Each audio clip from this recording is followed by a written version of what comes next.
Student जिमें हुण तुसी कल अपने कुछ क्वेश्चन किते उस नाल रिलेटेड इक्विवेलेंस रिलेशन दे नाल रिलेटेड अपने कुछ क्वेश्चन सॉल्व किते ने। अज आपां उस नाल ही कुछ नवा टॉपिक पढ़न जा रहे हैं, that is a equivalence class of an element. Equivalence class किसी भी एलीमेंट दी की हुंदा एक रिलेशन दे अंदर, वो आपां डिस्कस करांगे। ठीक है, सब तो पहला देखो तुहाडे कोल अपने कोल एक ए सैट है। उसे तुहानूं पता है कि जद भी आपां रिलेशन दे बारे गल करनी है तो तुहाडे कोल एक सैट होगा, एक रिलेशन डिफाइन किया हुआ होएगा, तुहानूं पता ही है ऑलरेडी। मैंने की कीता, एक ए सैट दिता है जिस दे विच 1 to लेके 7 तक की ने एलीमेंट ने। आर एक रिलेशन है, और रिलेशन किवें है कि उरे ए दा रिलेशन बी नाल बन रहा है। ए दा रिलेशन बी नाल कदों बन रहा है, जो ए वाली कंडीशन पूरी हो रही है। मतलब कि जो ए ते बी दोनों या तो ईवन नंबर ने या फिर ओड ने, उस टाइम ए ते बी दा की बनता है, रिलेशन बनता है। ठीक है, हुण तुहानूं एक गल पता है भी रिलेशन हमेशा जिहड़ा भी कोई सैट दिता हुंदा, जे दो सैट होण तां जिहड़ी उहनां दी कार्टीजन प्रोडक्ट हुंदी है, रिलेशन हमेशा उसदा ही सबसैट हुंदा है। पर तुहानूं इस दे विच इक्को ही सैट दिता हुआ, दैट इज ए सैट, तां तुसीं की करोगे, ए सैट दी ए नाल कार्टीजन प्रोडक्ट कर ली। इस दे विच इस तरीके नाल बहुत सारे एलीमेंट आई जाणगे, मैं सारे शो नहीं कीते हैगे। ठीक है, हुण आपां ने आर रिलेशन बनाना। रिलेशन दे विच की है कि ए दा रिलेशन बी नाल तां बन रहा जां तां ए ते बी दोनों ईवन ने या फिर ए ते बी दोनों की ने ओड ने। तो इस दे विच क्या मतलब 1 दा रिलेशन 1 ना बनेगा, क्योंकि 1 भी ओड 1 भी ओड, 2 दा 2 नाल 2 भी ईवन दैन 2 भी ईवन, 3 दा 3 नाल, 4 दा 4 नाल, 5 दा 5 नाल, 6 दा 6 नाल, 7 दा 7 नाल। सिमिलरली अगे 1 दा 3 नाल बनेगा, 1 दा 5 नाल बनेगा, क्योंकि 1 ते 3 की ने दोनों ओड ने, 1 ते 5 भी दोनों ओड ने, 1 ते 7 भी दोनों ओड ने। सिमिलरली 3 ते 1, क्योंकि 3 ते 1 भी ओड ने, 3 दा रिलेशन इस करके 1 नाल भी बनेगा। इस तरीके नाल अपने कोल रिलेशन दे सारे एलीमेंट आ चुके ने। ठीक है, हुण आपां जिहड़ी नवी चीज़ पढ़नी है, that is a equivalence class. हुण ना तुसीं एक गल होर नोट करो, जिहड़ा आर रिलेशन है, this relation is equivalence relation. Equivalence relation क्यों है? क्योंकि देखो तुहानूं पता है रिलेशन इक्विवेलेंस होने वास्ते relation must be reflexive, symmetric as well as it must be transitive. This relation is reflexive because a set दे विच जिन्ने भी एलीमेंट ने उन्हां दा सब दा अपने आप दे नाल रिलेशन बन रहा है। This relation is symmetric because 1 दा 1 नाल, दैन उसदा जे एक्स दा वाई नाल है, दैन वाई दा एक्स नाल होना चाहिए। 1 दा 1 नाल उसका उल्ट भी तो 1 दा 1 नाल ही होएगा। इस जे 1 दा देखो 3 नाल है, दैन 3 दा 1 नाल भी है। जे 1 दा 5 नाल है, दैन 5 दा 1 नाल भी है। जे 1 दा 7 नाल है, तो 7 दा 1 नाल है। 2 दा 4 नाल है, दैन 4 दा 2 नाल है। 2 दा 6 नाल है, दैन 6 दा 2 नाल है। तो इसका मतलब क्या, this relation is reflexive and symmetric. Now we have to check is this relation is transitive और not transitive. Here 1 relates to 3, 3 relates to 1। जी एक्स का रिलेशन वाई नाल है, वाई का रिलेशन किसी जैड नाल है। जरूरी नहीं कि जैड अलग एलीमेंट होवे, 1 भी हो सेम ही हो सकता है। तो इसका मतलब कि 1 दा 1 नाल होना चाहिए, 1 दा रिलेशन 1 नाल हैगा। 2 दा देखो किस नाल है, 6 नाल। अगे 6 दा किस नाल बन रहा है, 2 नाल बन रहा है। तो 2 दा जे ए एक्स है, ए वाई है, ए वाई है, जेड है। जे एक्स दा वाई नाल है, वाई दा जेड नाल है। For transitive relation x relates to z, 2 relates to 6, 6 relates to 2, then 2 relates to 2 is also here. ठीक है, इस तरीके नाल this relation is reflexive, symmetric and transitive. So this relation is equivalence relation. ठीक है, हुण आपां एक नवी चीज सीखनी है, equivalence class of an element. Equivalence relation दे अंदर इक्विवेलेंस क्लास की हुंदा है, जिवें तुहाडे कोल इस सैट दे विच किन्ने एलीमेंट ने, 7 एलीमेंट ने। तां इह ना आपां 7 एलीमेंट्स दी ही इक्विवेलेंस क्लास निकालांगे। मान लो मैंने 1 दी इक्विवेलेंस क्लास निकालनी है। 1 दी इक्विवेलेंस क्लास नूं आपां किस तरीके नाल, इह इक्विवेलेंस क्लास दा साइन हुंदा है। ठीक है, 1 नूं मैंने लिखता, इसनूं आपां किवें डिफाइन करदे हैं, एक सैट हुंदा है, इस दे विच की आंदा है एक्स, ਉਹ एक्स आंदे ने ਜਿਹੜੇ कि ए सैट दे विचों हुंदे ने, ते एक्स रिलेट्स टू 1। इसनूं समझो की कहना चाह रही हां मैं, कि 1 दी इक्विवेलेंस क्लास दे विच ਉਹ वाले एक्स आंदे ने ਜਿਹੜੇ एक्स एक तां इस ए सैट दे विचों होण, ते ਉਹ एक्स 1 दे नाल की बनांदे होण, रिलेशन बनांदे होण। तुसीं देखो ਜਿਹੜਾ ਤੁਸੀਂ रिलेशन है, 1 दा रिलेशन किस नाल बन रहा, 1 नाल बन रहा। 1 दा रिलेशन किस नाल बन रहा, 3 नाल भी बन रहा, 1 दा 5 नाल भी बन रहा, 1 दा 7 नाल भी बन रहा। 3 दा 1 नाल है, मतलब 1 दा भी 3 नाल हो गया ऑलरेडी। तो 1 दी इक्विवेलेंस क्लास दे विच अपने कोल की आ जाएगा, देखो 1 आ जाऊगा, 1 ਦਾ ਰਿਲੇਸ਼ਨ 1 ਨਾਲ ਬਣਿਆ ਹੋਇਆ ਬਿਕੋਜ਼, ਤੇ 1 ਦਾ ਰਿਲੇਸ਼ਨ 3 ਨਾਲ ਵੀ ਬਣਿਆ ਹੋਇਆ 3 ਆ ਜਾਊਗਾ। 1 ਦਾ ਰਿਲੇਸ਼ਨ 5 ਨਾਲ ਬਣਿਆ ਹੋਇਆ, 1 ਦਾ ਰਿਲੇਸ਼ਨ 7 ਨਾਲ ਬਣਿਆ ਹੋਇਆ। ਠੀਕ ਹੈ, ਇਹੀ ਐਲੀਮੈਂਟ ਆਣਗੇ। ਹੁਣ ਜਦ ਆਪਾਂ 2 ਦੀ ਇਕੁਇਵੈਲੈਂਸ ਕਲਾਸ ਨਿਕਾਲਾਂਗੇ, 2 ਦੀ ਇਕੁਇਵੈਲੈਂਸ ਕਲਾਸ ਦੇ ਵਿੱਚ ਦੇਖੋ ਕੀ ਆ ਜਾਏਗਾ, 2 ਦਾ ਰਿਲੇਸ਼ਨ 2 ਨਾਲ ਬਣਿਆ ਹੋਇਆ, 2 ਦਾ ਰਿਲੇਸ਼ਨ 4 ਨਾਲ ਵੀ ਬਣਿਆ ਹੋਇਆ। ਠੀਕ ਹੈ, 2 ਦਾ ਰਿਲੇਸ਼ਨ 6 ਨਾਲ ਬਣਿਆ ਹੋਇਆ। ਠੀਕ ਹੈ, ਸਿਮਿਲਰਲੀ ਜਦ ਆਪਾਂ 3 ਦੀ ਇਕੁਇਵੈਲੈਂਸ ਕਲਾਸ ਨਿਕਾਲਾਂਗੇ, 3 ਦੀ ਇਕੁਇਵੈਲੈਂਸ ਕਲਾਸ ਦੇ ਵਿੱਚ ਕੀ ਆ ਜਾਏਗਾ, 3 ਆ ਜਾਏਗਾ, ਦੈਨ 1 ਆ ਜਾਏਗਾ, ਕਿਉਂਕਿ ਦੇਖੋ 3 ਦਾ ਰਿਲੇਸ਼ਨ 1 ਨਾਲ ਬਣ ਰਿਹਾ, 1 ਫਿਰ 5 ਫਿਰ 7। ਸਿਮਿਲਰਲੀ 4 ਦੀ ਇਕੁਇਵੈਲੈਂਸ ਕਲਾਸ ਨਿਕਾਲਿਓ, ਤੁਹਾਡੇ ਕੋਲ ਆ ਜਾਏਗੀ 2 4 6। ਠੀਕ ਹੈ, 5 ਦੀ ਇਕੁਇਵੈਲੈਂਸ ਕਲਾਸ ਆ ਜਾਏਗੀ 3 1 5 7। 6 ਦੀ ਇਕੁਇਵੈਲੈਂਸ ਕਲਾਸ ਆ ਜਾਏਗੀ 2 4 6। 7 ਦੀ ਇਕੁਇਵੈਲੈਂਸ ਕਲਾਸ ਆ ਜਾਏਗੀ 3 1 5 7। ठीक है, ਹੁਣ ਇਸ ਤਰੀਕੇ ਨਾਲ ਮੈਨੇ ਸਾਰੇ ਐਲੀਮੈਂਟਸ ਇੱਕ ਇਕੁਇਵੈਲੈਂਸ ਰਿਲੇਸ਼ਨ ਦੇ ਅੰਡਰ ਮੈਨੇ ਸਾਰੇ ਐਲੀਮੈਂਟਸ ਦੀ ਇਕੁਇਵੈਲੈਂਸ ਕਲਾਸ ਨਿਕਾਲ ਲੀਆਂ। ਤੁਸੀਂ ਨਾ ਇਹਦੀ ਇਕੁਇਵੈਲੈਂਸ ਕਲਾਸ ਦੇ ਵਿੱਚ ਇੱਕ ਗੱਲ ਨੋਟ ਕਰੋਗੇ। ਕੀ ਗੱਲ ਨੋਟ ਕਰੋਗੇ ਕਿ ਜਿਹੜੀਆਂ ਇਹ ਇਕੁਇਵੈਲੈਂਸ ਕਲਾਸਿਸ ਆਪਾਂ ਨੇ ਅਲੱਗ-ਅਲੱਗ ਐਲੀਮੈਂਟਸ ਦੀਆਂ ਬਣਾਈਆਂ ਨੇ, ਆਈਦਰ ਡਿਸਜੁਆਇੰਟ ਔਰ ਆਇਡੈਂਟੀਕਲ। ਇਹਦਾ ਮਤਲਬ ਕੀ ਹੈ ਕਿ ਜਿਹੜੀਆਂ ਇਹ ਕਿਸੇ ਵੀ ਐਲੀਮੈਂਟਸ ਦੇ ਜਦ ਆਪਾਂ ਇਕੁਇਵੈਲੈਂਸ ਰਿਲੇਸ਼ਨ ਦੇ ਅੰਡਰ ਇਕੁਇਵੈਲੈਂਸ ਕਲਾਸਿਸ ਬਣਾਉਂਦੇ ਆ ਨਾ, ਤਾਂ ਜਿਹੜੀਆਂ ਇਕੁਇਵੈਲੈਂਸ ਕਲਾਸਿਸ ਹੁੰਦੇ ਨੇ ਜਾਂ ਤਾਂ ਬਿਲਕੁਲ ਹੀ ਇੱਕ ਦੂਸਰੇ ਨਾਲ ਮੈਚ ਕਰਦੇ ਹੁੰਦੇ ਨੇ ਜਾਂ ਬਿਲਕੁਲ ਹੀ ਅਲੱਗ ਹੁੰਦੀਆਂ ਨੇ। ਤੁਸੀਂ ਗੱਲ ਨੋਟ ਕਰੋ, 1 ਦੀ ਇਕੁਇਵੈਲੈਂਸ ਕਲਾਸ, 3 ਦੀ ਇਕੁਇਵੈਲੈਂਸ ਕਲਾਸ, 5 ਦੀ ਇਕੁਇਵੈਲੈਂਸ ਕਲਾਸ ਤੇ 7 ਦੀ ਇਕੁਇਵੈਲੈਂਸ ਕਲਾਸ ਬਿਲਕੁਲ ਹੀ ਕੀ ਹੈ, ਆਇਡੈਂਟੀਕਲ ਹੈ, ਬਿਲਕੁਲ ਹੀ ਸੇਮ ਹੈ। ਤੇ 2 ਦੀ ਇਕੁਇਵੈਲੈਂਸ ਕਲਾਸ, 4 ਦੀ ਇਕੁਇਵੈਲੈਂਸ ਕਲਾਸ, 6 ਦੀ ਇਕੁਇਵੈਲੈਂਸ ਕਲਾਸ, ਇਹ ਬਿਲਕੁਲ ਆਪਸ ਦੇ ਵਿੱਚ ਕੀ ਨੇ, ਸੇਮ ਨੇ, ਤੇ ਇਹਨਾਂ ਦਾ ਆਪਸ ਦੇ ਵਿੱਚ ਕੋਈ ਵੀ ਐਲੀਮੈਂਟ ਮੈਚ ਨਹੀਂ ਕਰਦਾ। ਮਤਲਬ ਇਹ ਪ੍ਰੋਪਰਟੀ ਹੁੰਦੀ ਹੈ equivalence classes of different element in a equivalence relation are either disjoint or identical. ਠੀਕ ਹੈ, ਇਹ ਮਤਲਬ ਤੁਹਾਡੇ ਕੋਲ ਮੈंने ਤੁਹਾਨੂੰ ਇਸ ਦੇ ਵਿੱਚ ਕੀ ਦੱਸਿਆ ਵੀ ਤੁਸੀਂ ਐਲੀਮੈਂਟਸ ਦੀ ਇਕੁਇਵੈਲੈਂਸ ਕਲਾਸ ਕੱਢਣੀ ਸਿੱਖੀ। ਠੀਕ ਹੈ, ਸੈਕਿੰਡ ਗੱਲ, ਹੁਣ ਇਸ ਦੇ ਨਾਲ ਰਿਲੇਟਡ ਬੱਚੇ ਤੁਹਾਡੇ NCERT ਦੀ ਫਰਸਟ ਐਕਸਰਸਾਈਜ਼ ਦਾ ਸਾਰਾ ਪੋਰਸ਼ਨ ਕਵਰ ਹੁੰਦਾ ਹੈ, ਉਸ ਨੂੰ ਸੋਲਵ ਕਰੋ। ਜੇ ਤੁਹਾਨੂੰ ਕੁਐਸਚਨਸ ਦੇ ਵਿੱਚ ਪ੍ਰੋਬਲਮ ਆਂਦੀ ਹੈ, ਪਲੀਜ਼ ਮੇਰੇ ਨਾਲ ਡਿਸਕਸ ਕਰੋ। ਠੀਕ ਹੈ, ਹੁਣ ਆਪਾਂ ਨੈਕਸਟ ਟੌਪਿਕ ਪੜਾਂਗੇ, ਦੈਟ ਇਜ਼ ਯੂਅਰ ਫੰਕਸ਼ਨ। ਵੈਸੇ ਤਾਂ ਤੁਸੀਂ ਸਾਰਿਆਂ ਨੇ ਫੰਕਸ਼ਨ ਬਾਰੇ ਵੀ ਬਹੁਤ ਵਾਰ ਪੜ੍ਹ ਲਿਆ। ਮੈਂ ਤਾਂ ਮੈਨੇ ਪਿਛਲੀ ਕੰਟੀਨਿਊਟੀ ਵਾਲੀ ਜਦ ਵੀਡੀਓ ਬਣਾਈ ਸੀ ਤਾਂ ਉਸ ਦੇ ਵਿੱਚ ਮੈਨੇ ਫੰਕਸ਼ਨ ਬਾਰੇ ਦੱਸਿਆ ਸੀਗਾ। ਚਲੋ ਫੇਰ ਅੱਜ ਦੁਬਾਰਾ ਤੋਂ ਥੋੜਾ ਜਿਹਾ ਫੇਰ ਰਿਵਾਈਜ਼ ਕਰ ਲੈਣੇ ਆ। ਆਪਾਂ ਨੇ ਪੜਿਆ ਹੋਇਆ +1 ਕਲਾਸ ਦਾ ਆਲਰੇਡੀ ਟੌਪਿਕ ਹੈ। ਆਪਾਂ ਡਿਫਰੈਂਟ ਟਾਈਪ ਦੇ ਫੰਕਸ਼ਨਸ ਉੱਥੇ ਡਿਸਕਸ ਕੀਤੇ ਹੋਏ ਨੇ। ਹੁਣ ਆਪਾਂ ਉਸਦੇ ਟਾਈਪਸ ਡਿਸਕਸ ਕਰਨੀਆਂ ਨੇ।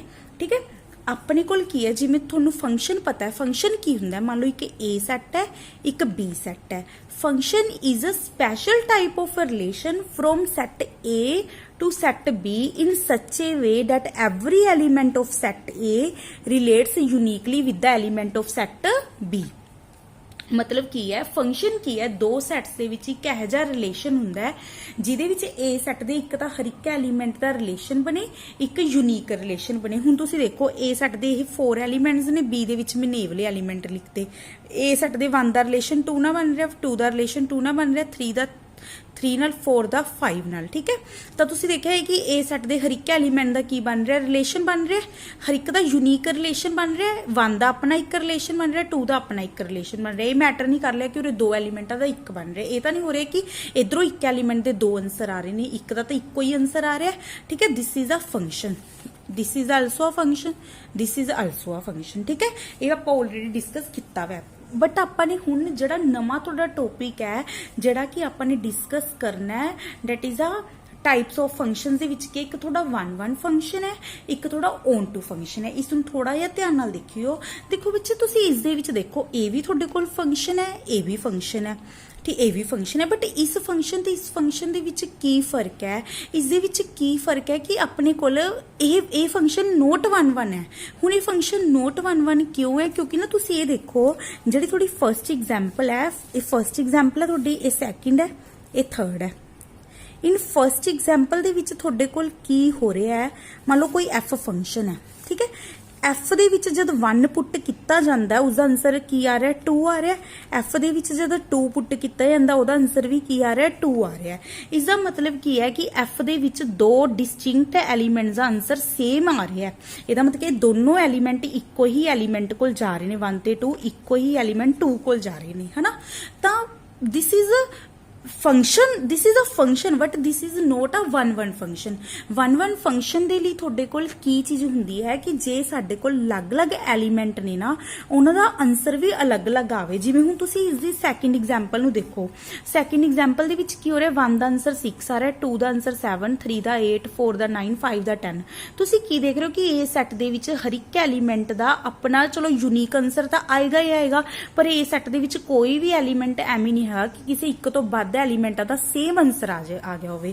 ਮਤਲਬ ਕੀ ਹੁੰਦਾ ਤੁਹਾਨੂੰ ਹੁਣ ਮੈਂ ਡੈਫੀਨੇਸ਼ਨ ਸਮਝਾਣੀ ਹੈ, ਇਸ ਨੂੰ ਆਪਾਂ ਕਿਸ ਤਰੀਕੇ ਨਾਲ ਡਿਫਾਈਨ ਕਰਾਂਗੇ ਕਿ ਤੁਹਾਡੇ ਕੋਲ ਕੀ ਹੈ ਜੇ ਆਪਣੇ ਕੋਲ ਇੱਕ ਫੰਕਸ਼ਨ ਹੈ ਕੋਈ A ਸੈੱਟ ਤੋਂ ਲੈ ਕੇ B ਸੈੱਟ ਤੱਕ ਚੱਲ ਰਿਹਾ ਹੈ, ਆਪਾਂ ਉਸ ਨੂੰ 1-1 ਫੰਕਸ਼ਨ ਕਦੋਂ ਬੋਲਾਂਗੇ ਕਿ ਜੇ ਅਸੀਂ x1 ਤੇ x2 ਦੋ ਐਲੀਮੈਂਟ ਲੈ ਲਈਏ A ਸੈੱਟ ਦੇ ਵਿੱਚੋਂ, ਠੀਕ ਹੈ, ਜੇ ਉਹ f of x1 is equal to f of x2 ਹੈ ਤਾਂ ਤੁਹਾਡੇ ਕੋਲ x1 is equal to x2 ਹੋਵੇ। ਇਸਦਾ ਮਤਲਬ ਸਮਝੋ, ਜਾਂ ਫਿਰ ਇੱਕ ਇਸ ਦੀ ਡੈਫੀਨੇਸ਼ਨ ਇਹ ਵੀ ਹੈ ਕਿ ਜੇ ਤੁਹਾਡੇ ਕੋਲ x1 is not equal to x2 ਹੈ ਤਾਂ f of x1 is not equal to f of x2 ਹੈ।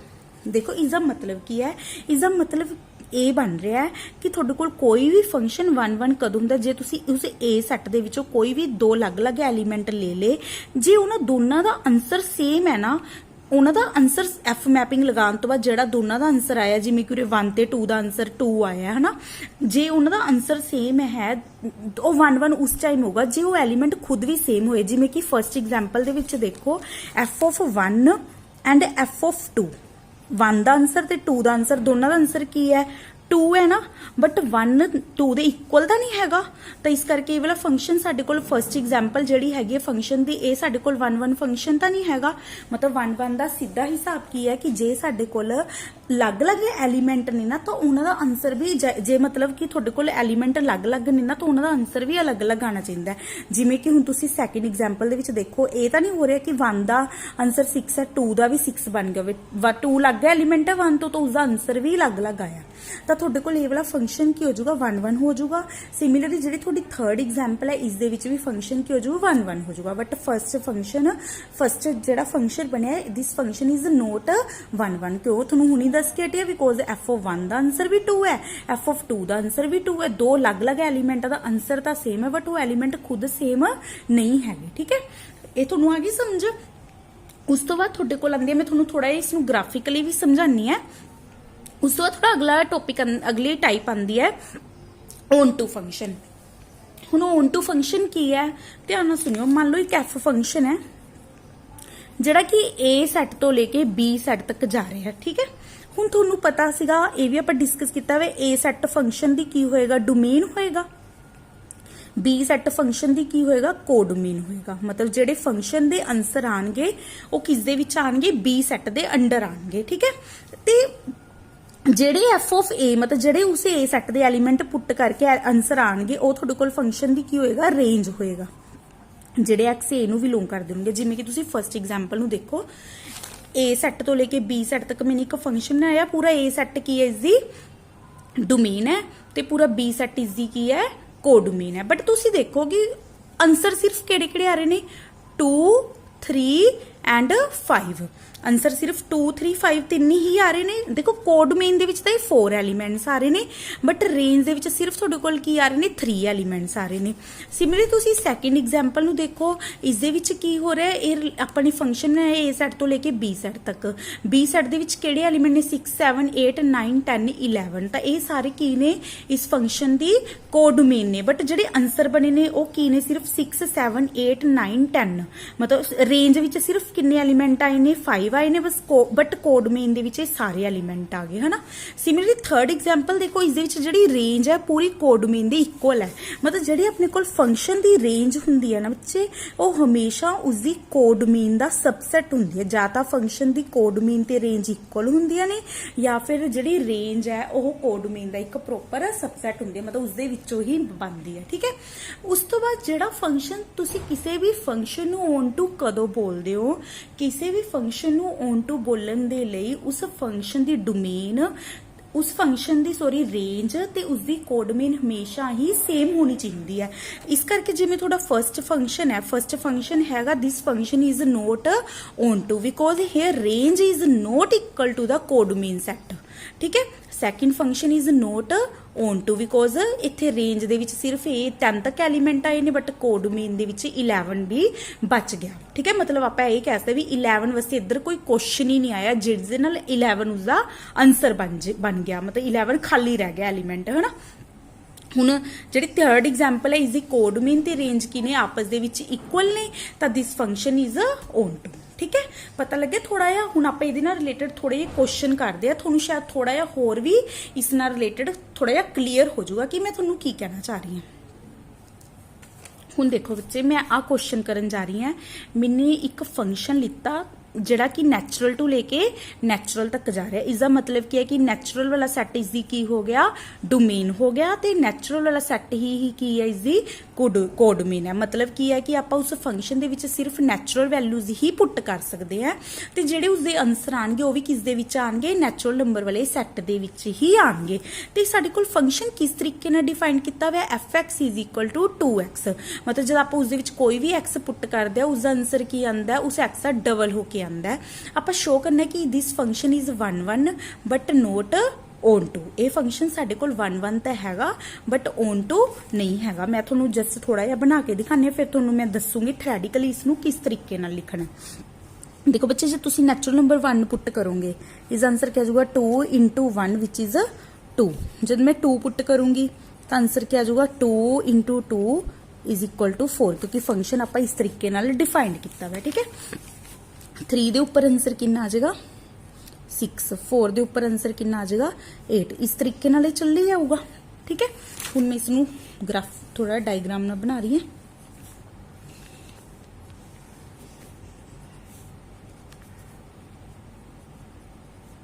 ये नेचुरल नंबर ये चली जाएंगे।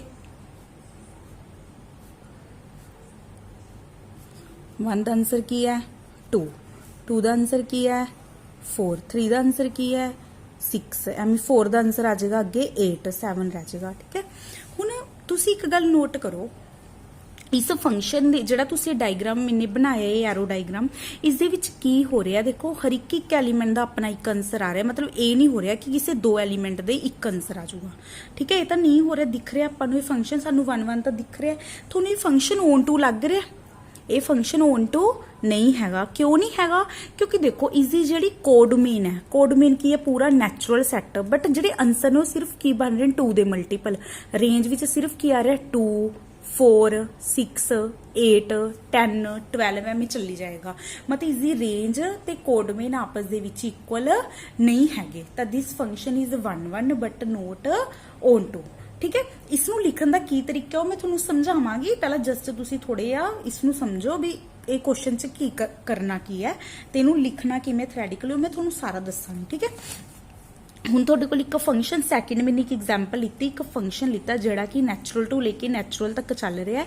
तो ये फंक्शन किस तरीके नाल डिफाइंड हो रहा है कि एफ ऑफ 1 फंक्शन दे विच जे मैं 1 पुट करदी हां जां फिर फंक्शन दे विच 2 पुट करदी हां तो इसका आंसर की आंदा है 1 आंदा है। ठीक है, तो जे मैं फंक्शन दे विच कोई 2 तो बड़ी वैल्यू पुट करदी हां, मतलब 3 पुट करदी हां, 4 पुट करदी हां, 5, तो ओहदे लई मेरे कोल फंक्शन इस तरीके नाल डिफाइंड किया हुआ है। मतलब 1 ते 2 दे उपर तो सीधा ही आंसर 1 देता, ते 2 तो बड़ियां वैल्यूज दे लई साडे कोल फंक्शन इस तरीके नाल डिफाइंड करता। ठीक है, ये साडे कोल नैचुरल वाला सैट है, ये साडे कोल नैचुरल वाला सैट है। 1 2 3 4 5 6 7 8। ठीक है, 1 2 3 4 5 6 7 8 ये जा रहा है। 1 का आंसर कितना है 1, 2 का आंसर भी कितना है 1, 3 का आंसर क्या आएगा, देखो 3 पुट करूंगी तो उसका आंसर क्या होगा 2, 4 का आंसर क्या आएगा 3, 5 का आंसर क्या आएगा 4, 6 का आंसर आऊगा 5, 7 का आंसर आऊगा 6, 7 8। तुसी एक गल देखो थोड़े की दिख रहा है कि ये वाला फंक्शन थोड़ा 1 1 लग रहा है, नहीं लग रहा। क्यों नहीं लग रहा, क्योंकि देखो 1 ते 2 डिस्टिंक्ट ये फंक्शन तो हैगा ही है, चलो हर एक एलीमेंट का एक यूनीक आंसर है, किसी भी एक एलीमेंट के 2 आंसर नहीं है। दूसरी गल हर एक एलीमेंट का आंसर भी आएगा ही आएगा, ठीक है। तो ये फंक्शन तो हैगा ही हैगा, but this function is not 1 1। क्यों, क्योंकि देखो उरे 1 का आंसर ते 2 का आंसर की आ रहा है सेम आ रहा है, अलग अलग एलीमेंटा का आंसर एक आ रहा है पर एलीमेंट खुद सेम नहीं है। तुम कहोगे this function is not 1 1 because f of 1 is equal to f of 2 which is equal to 1। मतलब एफ ऑफ 1 का ते 2 का आंसर की है 1 है, but 1 is not equal to 2, so this function is not 1 1। But हुण तुहाडे कोल ये देखो कि फंक्शन ऑन टू हैगा, ये फंक्शन ऑन टू हैगा, क्योंकि देखो जे तुसी कहोगे भी ऑन टू वास्ते तुहाडे कोल की होना चाहिए, फंक्शन की रेंज ते फंक्शन की कोडोमेन की होनी चाहिए, सेम होनी चाहिए है। तुसी ये देखो फंक्शन की कोडोमेन की है पूरा नैचुरल सैट है, ठीक है। फंक्शन की रेंज मतलब फंक्शन के जोड़े आंसर ने साडे कोल की आ रहे हैं, 1 भी आंसर आ रहा है, 2 भी आ रहा है, 3 भी आ रहा है, 4 भी आ रहा है, 5 भी आ रहा है, 6 आई मीन 9 है। 9 किसका आंसर आऊगा 10 का आंसर आऊगा, क्योंकि 10 जो आप उरे पुट करांगे 10 का आंसर 9 आ जाऊगा। जो तुम इधरों 10 देखना होगा 10 लिए उधर क्वेश्चन की होगा 11, मतलब इधर वाले हर एक एलीमेंट के लिए उधर एक क्वेश्चन मिल जूगा, इधरला एलीमेंट कोई भी खाली नहीं रहूगा। इसका मतलब क्या है कि साडे कोल फंक्शन की हो गया ऑन टू हैगा, but this function is not 1 1। इस तरीके नाल मैं थोनू कुछ 1 1 ते ऑन टू बारे थोड़ा जिहा समझाया, इसनू थोड़ा जिहा पढ़ियो ते मैं इसनू किस तरीके नाल क्वेश्चन नू सोल्व करना है वो मैं थोनू नैक्सट वीडियो च समझाऊंगी, ठीक है बच्चे। थोड़ा जिहा ध्यान नाल करो, जे कोई भी प्रॉब्लम आंदी है तो प्लीज मेरे नाल डिस्कस करो।